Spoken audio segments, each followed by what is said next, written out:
Olá! Começa agora mais uma edição do programa OAB Nacional. Fique com a gente, já estamos no ar.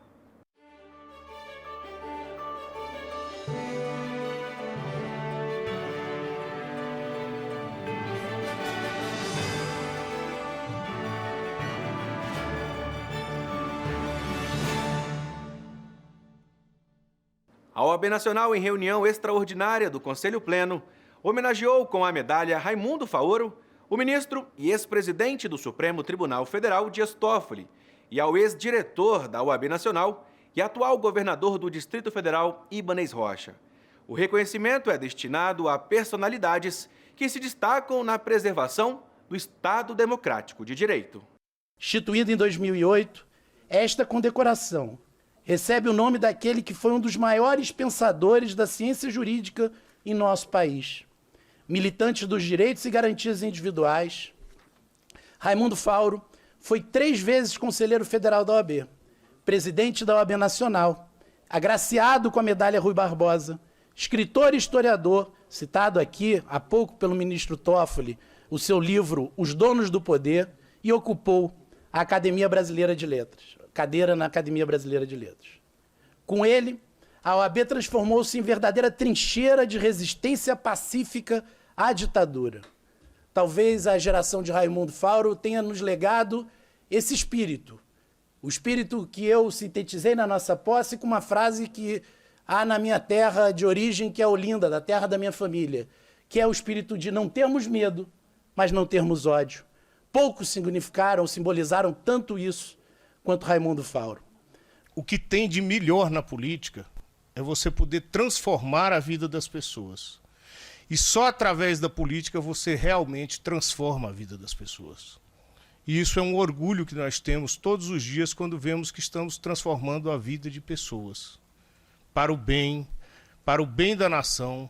Quando você trava os embates da política dentro do campo da verdade, sem as falsidades das fake news, sem as maldades das falsas notícias, é assim que nós conduzimos a nossa vida.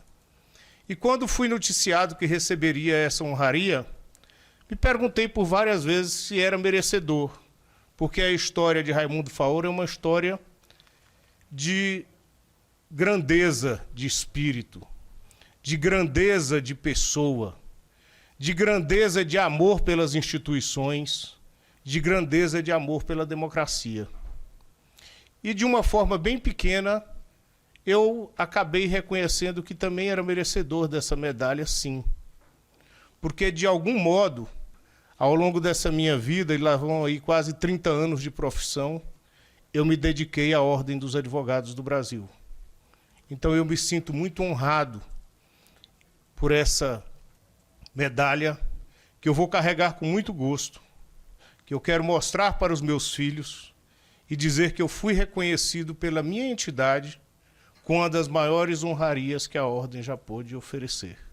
Em agradecimento, o ministro Toffoli se referiu à medalha Raimundo Faoro como uma homenagem valiosa e significativa em termos históricos. Confira. É um prazer muito grande e uma honra enorme receber essa comenda que significa muito. Basta lembrar que Raimundo Faoro foi um dos primeiros a dizer do poder judiciário como poder moderador em nosso país. Ele menciona isso na sua obra Os Donos do Poder. E menciona, inclusive, sem medo de tecer algumas críticas. Diz ele que o Supremo titubeou no seu início. E ao titubear no seu início, deu ensejo a que um poder moderador de natureza real e não com a força simbólica de guarda da Constituição e das leis ocupasse o espaço que a Constituição de 1891 reservara ao Supremo Tribunal Federal. E esse poder real trata-se exatamente das Forças Armadas.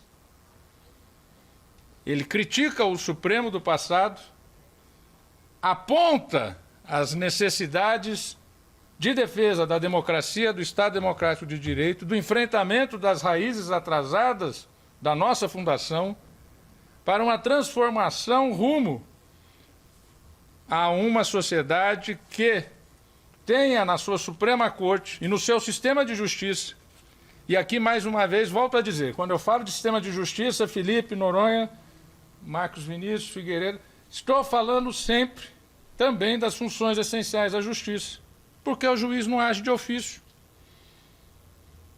O juiz não acorda de manhã, às vezes, uma única vez tivemos que fazer isso.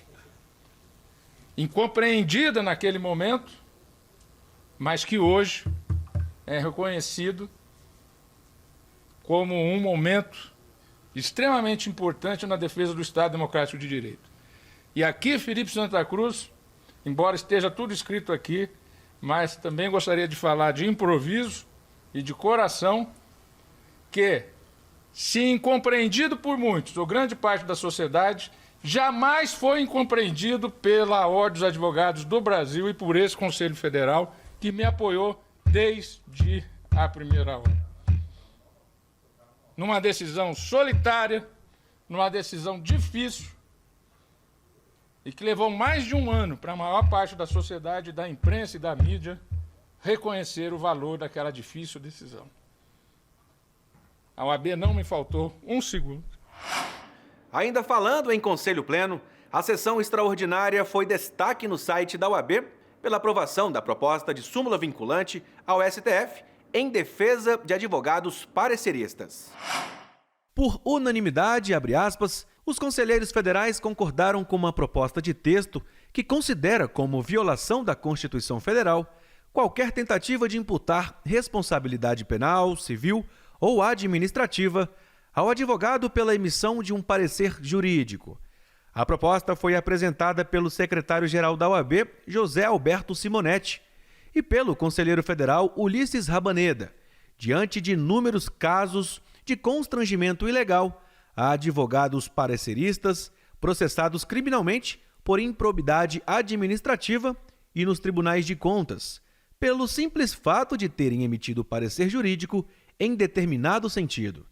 Simonetti e Rabaneda destacam que não há ilícito algum em emitir parecer jurídico não vinculativo, ainda que as conclusões não sejam as mais adequadas, pois ao advogado é dado livre exercício profissional e liberdade em suas convicções e conclusões. Outro assunto discutido durante o pleno foi o projeto de lei número 6.204 de 2019, que dispõe sobre a desjudicialização da execução civil de título executivo judicial e extrajudicial e altera outros dispositivos do Código de Processo Civil para permitir que execuções civis de títulos extrajudiciais e cumprimentos de sentença passem a tramitar em cartórios de protesto.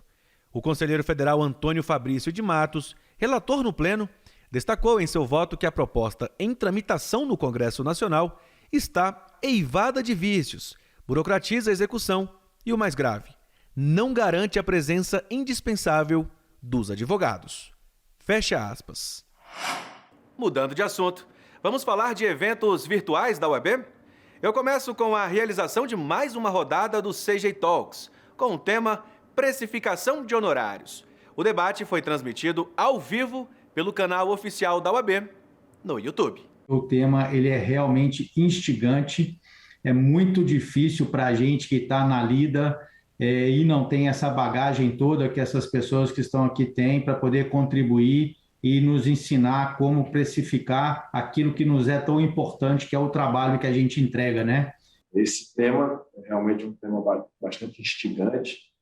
Nós todos, tanto o advogado recém-formado, quanto um advogado já mais experiente, como no meu caso, que estou aqui já com 31 anos de advocacia, militante, todos nós temos esse calcanhar de Aquiles.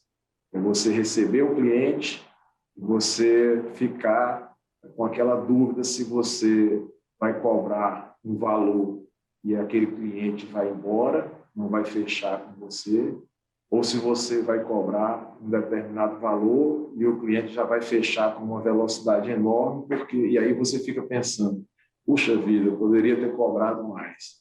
E na pior das hipóteses é você fechar o contrato e fechar um contrato que não lhe remunera, um contrato que não remunera o seu serviço. E você depois está lá condoído, acompanhando aquela causa, aquelas causas, que você acabou acertando um valor que não remunera a prestação do seu serviço. Então, o advogado, a advogada, quando ele está na posição de sócio, de dono de um escritório de advocacia, de uma sociedade de advogados, você precisa ter uma visão paralela à sua expertise, ao seu core, que é advogar. Advogar é trabalhar o conhecimento jurídico, executar o trabalho jurídico, atender o cliente, peticionar, ir para a audiência, fazer sustentação oral, produzir recursos, estudar, produzir teses, enfim, entre outras coisas. Agora, quando o advogado ele senta na cadeira, na sala dele, e ele precisa trabalhar o escritório, ele precisa desenvolver o escritório, ele precisa fazer com que o escritório cresça, se desenvolva, se profissionalize no âmbito da gestão, no âmbito da administração. Então, é imprescindível que ele pense e que ele tenha a visão do escritório como um negócio. Não é a advocacia, não é o advogar que é um negócio, mas a gestão, a condução do seu escritório é necessário que você pense, que nós pensemos como um negócio.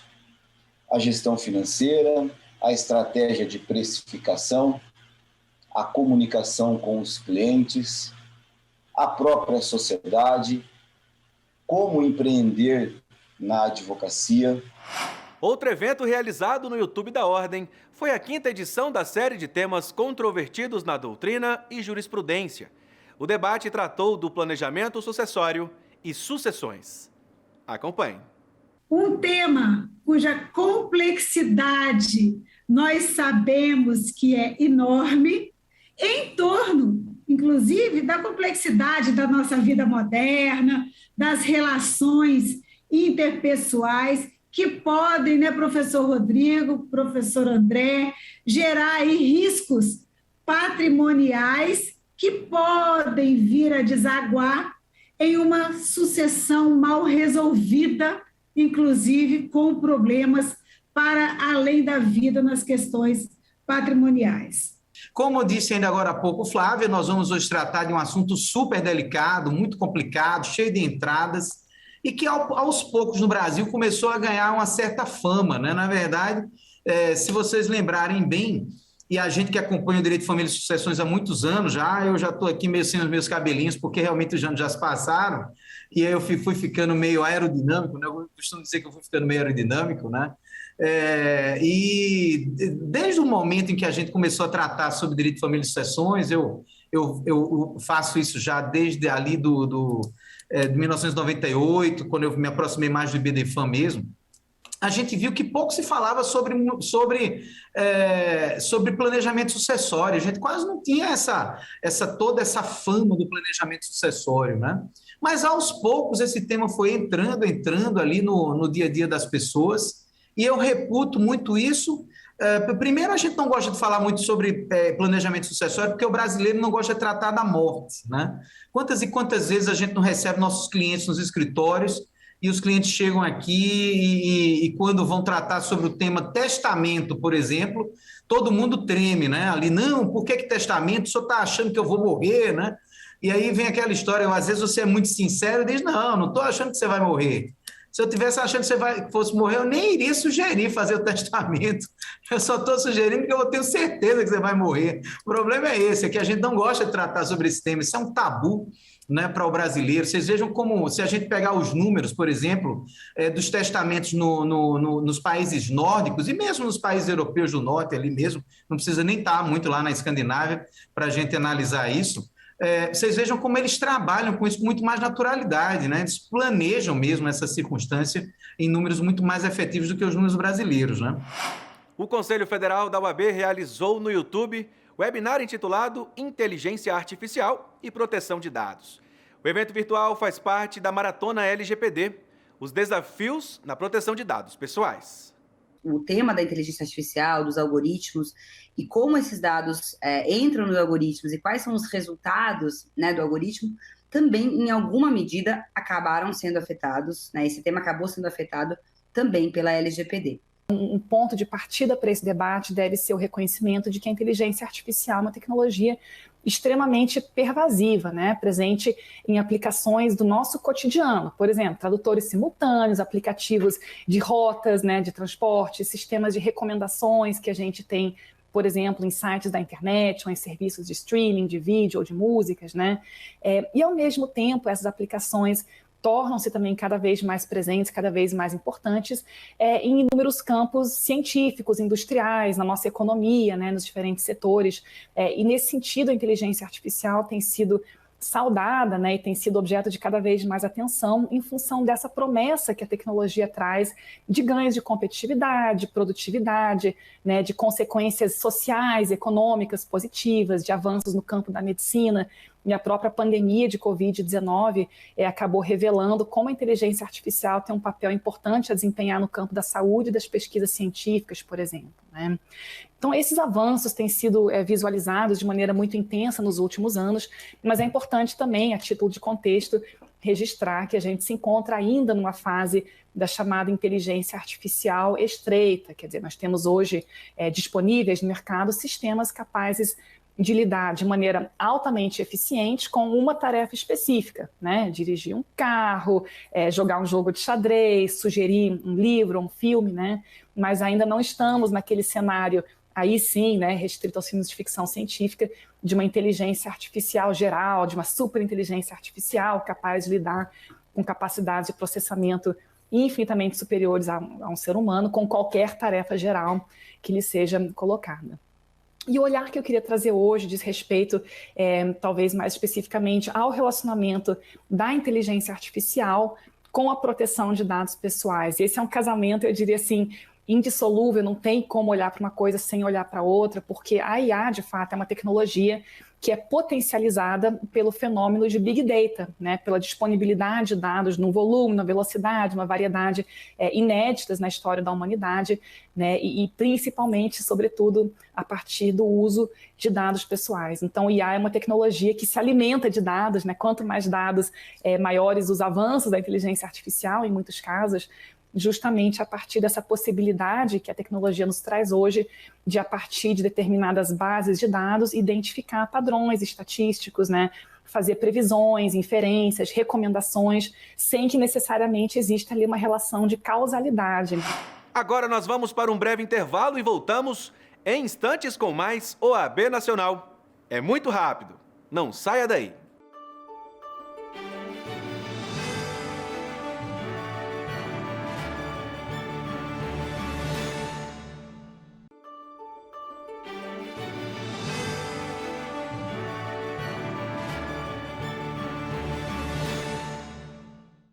O presidente nacional da OAB, Felipe Santa Cruz, participou da sessão do Conselho Nacional de Justiça, que marcou a despedida dos conselheiros Marcos Vinícius Jardim Rodrigues e André Godinho, ambos indicados pela OAB para compor o órgão. Confira. Quem vive o dia a dia da advocacia sabe que os olhos da Advocacia Nacional estão voltados para cá. 1.200.000 advogados acompanham a pauta do CNJ. Todos aqui sabem disso. A vida de muitos homens e mulheres no nosso país e a vida do jurisdicionado tem aqui um dos seus principais espaços de decisão. E eu não poderia deixar de falar a essa composição, e por isso fiz questão de vir, de dizer que Vossas Excelências foram conselheiros do CNJ em tempos de guerra, talvez nos tempos mais difíceis que o nosso povo atravessou em mais de 100 anos. O CNJ passou certamente nesse último período sob a presidência do ministro Dias Toffoli e de Vossa Excelência, ministro Fux, pelo seu momento mais decisivo. E nós conseguimos, e aí permita-me dizer nós, fazer com que este conjunto de entidades, de representantes da sociedade civil garantisse o pleno funcionamento do nosso Poder Judiciário. A sociedade brasileira, com a sua angústia vivida nesse período, teve aqui, sim, um anteparo. Em relação aos nossos dois representantes, me perdoem a questão pessoal, resta o agradecimento da Advocacia Nacional. Sabe, presidente, que para o advogado, aqui são 2 advogados de nomeada, nós mandamos aqui representantes do CNJ, são os nossos melhores quadros. Grandes presidentes de seccionais, como foi o meu querido irmão Marcos Vinícius, grande conselheiro federal, como o André Godinho, que marcou época no Conselho Federal, são os nossos melhores quadros, que, de certa forma, atravessam o balcão, ficam incompatíveis com a advocacia, se afastam dos seus escritórios, por uma missão que é cívica, de espírito público. Então, eu tenho que agradecer pela tenacidade dos dois, pelo compromisso com a advocacia, por terem mantido aqui esse espírito que eu ouvi de todos os outros conselheiros, que é a advocacia é firme, é combativa, mas ela dialoga. Essa é a histórica tradição da advocacia brasileira. Muito obrigado aos dois. Mais uma dupla aqui que é litisconsórcio unitário, necessário, homogêneo. Então, Vossa Excelência, juntamente com o conselheiro André Godinho, trouxe a este Conselho a visão da advocacia, cuja missão principal se destina à defesa da cidadania, contribuindo de forma efetiva para o aperfeiçoamento da gestão judicial. No Código de Ética dos Advogados, há uma regra que sempre me encantou, no sentido que o advogado não poderia ter receio de cair em impopularidade, em contrariar a opinião pública, se a sua atuação fosse em prol de uma pessoa desvalida ou até mesmo de alguém que tenha praticado o ato infracional, porque grandes ou pequenas causas o advogado tem o dever de defender.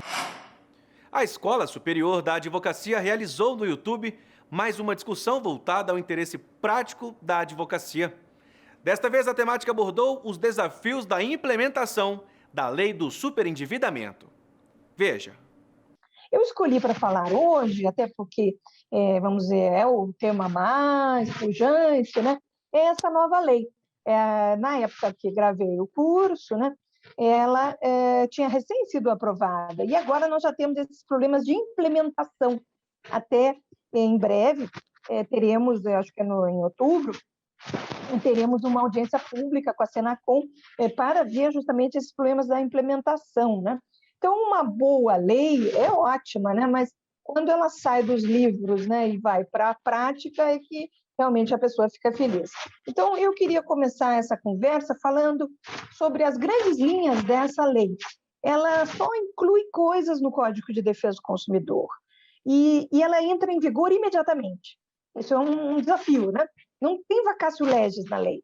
O Código de Defesa do Consumidor teve uma vacatio legis de 180 dias, se não me engano, 6 meses, né? Aí todo mundo se prepara, mas essa não, entrou em vigor imediatamente, né? E isso é o artigo 5º da lei. Entra em vigor no dia 2, esse que o doutor Joaquim Guerra falou, né? E o que entra em vigor nessa lei? Né? Ela tem uma parte principiológica que muda o artigo 4º, 5º, 6º e o artigo 51, que é das cláusulas abusivas, né? E depois 2 capítulos. Na minha opinião, todas as regras, vamos dizer, principiológicas, elas entram em vigor imediatamente, porque os princípios, né, já estavam ali. Boa-fé, informação, isso não é novidade no Código de Defesa do Consumidor, isso é apenas interpretação, né? A parte do artigo 104, capítulo que é mais processual, né, que chama da conciliação no superendividamento, que é o 104A, 104B, 104C, também entra em vigor imediatamente, que são processuais, né? Então, fica aquele capítulo do meio, que é da prevenção do superendividamento, para sabermos como que vão entrar em vigor esses artigos. Outro tema debatido no YouTube da ESA Nacional destacou os desafios dos direitos humanos. A transmissão foi aberta ao público. É sempre importantíssimo esse tipo de diálogo para que nós unamos forças na defesa de direitos humanos. É também muito importante que nós democratizemos o debate sobre direitos humanos. Direitos humanos significam tolerância, emancipação e inclusão. Por isso, muito importante essa atividade da Escola Superior da Advocacia, que justamente permite que nós tenhamos uma abrangência nacional, que nós tenhamos cada vez mais uma reflexão conjunta na área dos direitos humanos. O primeiro ponto que eu gostaria aqui de salientar diz respeito à origem. A internacionalização dos direitos humanos tem como origem justamente a nossa Constituição. Olha que interessante. A nossa Constituição é amiga da internacionalização, é uma Constituição que foi resultado de uma grande luta contra a ditadura, a chamada Constituição Cidadã, contou com a Ordem dos Advogados do Brasil, contou com a luta dos advogados para a redemocratização do Brasil, e a nossa Constituição tem, em diversos dispositivos, essa abertura ao direito internacional dos direitos humanos. Eu salientei aqui o artigo 5º, parágrafo 2º da Constituição, que fala justamente dos chamados direitos decorrentes dos tratados celebrados pelo Brasil. Mas eu poderia também mencionar o artigo 7º das disposições constitucionais transitórias. Notem, em 1988, está previsto no artigo 7º que o Brasil propugnará pela formação de um Tribunal Internacional de Direitos Humanos. Olhem que ousadia do bom sentido, a nossa Constituição Cidadã inovando e já percebendo que nós, brasileiras e brasileiros, ganhamos muitíssimo com a internacionalização, com justamente a criação de um tribunal internacional que na época já existia, que era a Corte Interamericana de Direitos Humanos, que tem hoje uma relação muito estreita com o Brasil. Mas vamos avançar. O que significa essa internacionalização da qual a Constituição prevê, a nossa Constituição é amiga, a nossa Constituição estimula? Já somos mais de 1.400.000 seguidores nas redes sociais da Ordem dos Advogados do Brasil. Se você ainda não nos acompanha por lá, não perca tempo. Estamos no Instagram, YouTube, Twitter, Spotify e Facebook. Interação, credibilidade, profissionalismo e muita informação, você já sabe onde encontrar. Basta um clique de curtir ou seguir e você fará parte do nosso Universo OAB. No Instagram e no Twitter, você encontra a gente pelo @CFOAB. Já no Facebook, YouTube e Spotify, OAB Nacional. Não esqueça de também acessar o nosso site. Lá você encontra as últimas notícias, os destaques de cada dia de trabalho da Ordem dos Advogados do Brasil e muito mais. Saiba de tudo, a qualquer hora e em qualquer lugar. É fácil, é rápido. Tudo isso na palma da sua mão. Este programa especial da Ordem dos Advogados do Brasil fica por aqui. Se quiser conferir tudo que a OAB vem fazendo, não deixe de seguir a gente nas redes sociais. O nosso encontro é na próxima semana. Até lá!